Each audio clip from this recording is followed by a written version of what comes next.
3 smart moves that you can make in 2023. So let's get started. I have a quote here from Stephen Hawking. He said, "Intelligence is the ability to adapt to change." Boy, have we experienced that in the past 3 years. And I think the people who are doing best in this kind of crazy environment are the people who are able to adapt to change. Now, that's not natural for all of us. That's a pretty tough thing to be able to do as a human being. So, what can we do in 2023 to try to hone these skills to adapt to change? Well, we can change to meet new circumstances and also thrive. So, here are 3 opportunities that just happened when the calendar turned from 2022 to 2023. Smart move number 1, look at your expenses. I know this isn't the most fun thing to do, but what insights it can yield. Get together your bank and credit card statements and actually look at where your money is going. This is not a case for judgment. This is not a case for being depressed. This is knowledge is power. So take a look at where the money is going. Where are you spending money? Here's an example. I recently heard that there was a survey conducted. People were asked how much they thought they were spending in monthly subscriptions. You know, those things that you sign up for. A gym membership is a good example. And you don't really keep track of it after a while. Another example might be Spotify. I know I have a Spotify subscription and I have it and it's great and I use it for my music. I haven't really looked at it in a while to know how much I'm actually spending each month. Aha. So in this survey, people were asked how much they thought they were spending on these monthly subscriptions. Most people, the average, they guessed around 80, 90 bucks a month. Well, when they actually tallied up how much they were spending on monthly subscriptions, guess what? It was more than double that. $200 a month was the average of these people who were surveyed. So there are lots of things that will increase. Perhaps Spotify was a good example I just gave. It has creeped up over the years. I was surprised how much I was actually paying. It was not what the number that was in my head. Let's do this in January 2023, clean slate. Let's take a look at what we're actually spending. And then let's ask the question, do I really need that anymore? Do I use it that much? Do I want it? Maybe not. Maybe you can clean house with your subscriptions. Great, easy way to do this. Part 2 of this, look at your expenses. Inflation. So as I just mentioned, prices have crept up. Just be aware of how much you're paying for it so that you're not wondering where all your money has gone at the end of the day. Keep that in mind because inflation's been really real and hot topic in the past year. Smart move number 2, an emergency fund checkup. Okay, this ties into inflation, what I just mentioned there. Let's say that you had set up an emergency fund a couple of years ago. You put the money in there, you have it fully funded. Fantastic. That's great.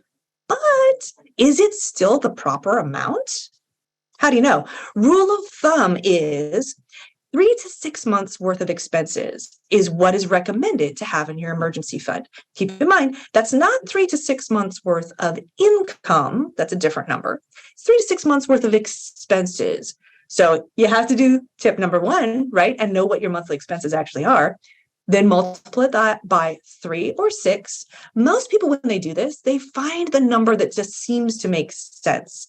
And they say, yep, I'm going to feel good if I have this number in my emergency savings account. An example might be $10,000, maybe $20,000. It's a personal kind of question, but some amount in the emergency savings. Always good to give that a tune-up from year to year. Now, here's another tip. You might be like some people that I have spoken with, and you might actually have too much in your emergency savings. Now, what's too much? Well, if you have more than a year's worth of expenses, you probably don't need that much in a savings account, which is not making a whole lot of money.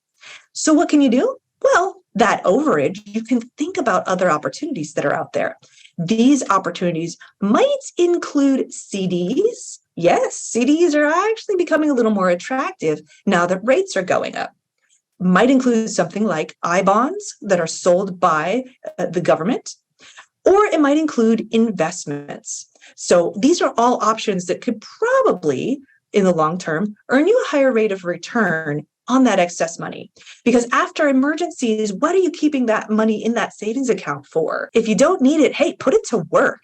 Make some more money for you. So a good place to go, if you're curious about CD rates, for example, would be to bankrate.com. There you can shop for CD rates. And you might be surprised, sometimes local banks aren't offering the highest and best rate. So go into bankrate.com, you can check out what the national average is, and then you can go in as an informed shopper on these types of things.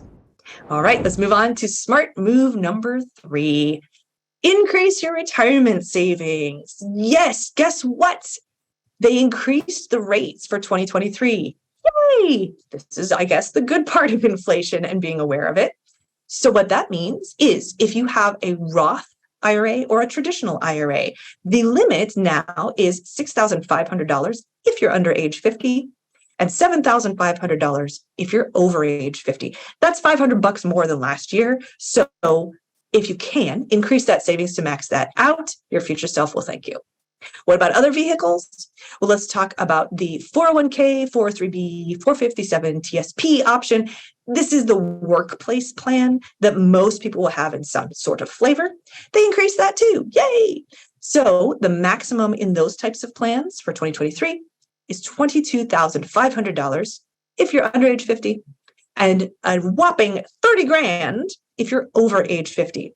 That's pretty cool, guys. So take a look at what you're saving into these workplace plans, if you have one, and think about how you can incrementally increase that, maybe get to the max. It's a lot of power behind those dollars there. And then finally, if you're in a workplace that has a simple IRA plan, there are a little bit different rules. The simple IRA maximum was increased to $15,500 if you're under age 50 and $19,000 if you're over age 50. So just like looking at your expenses, take a look at what are you putting into your retirement accounts. Again, sometimes those are on autopilot. You don't really know. So give it a checkup. Take a look at it. Think about, will that get you to your retirement goals? Maybe you're doing the employer max. That's great. Sorry, the employer match maximum. But that still might not get you to your retirement goal. So take a look at that. This is a great time to be asking these questions. And if you need help, guess what? We're here. We love to help you find the answers to these questions. Make sure that you're starting off 2023 on the right foot.